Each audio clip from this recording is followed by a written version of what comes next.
Hello, welcome to Do-It-Yourself channel.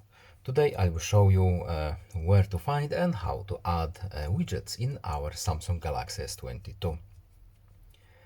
To open our widgets menu, to install existing pre-installed widgets on our phone, we have to tap and hold screen on our home screen until we have this menu here, and widgets are here.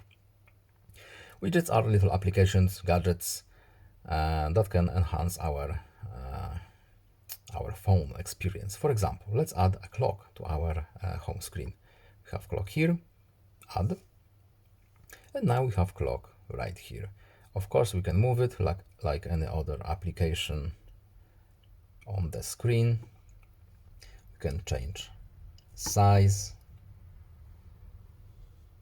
tap and hold, change size, and we can add more than one, of course, if we have space on our screen. That's basically it. I hope this video was helpful to you. Please leave a like and subscribe. Have a nice day and see you in the next video. Goodbye.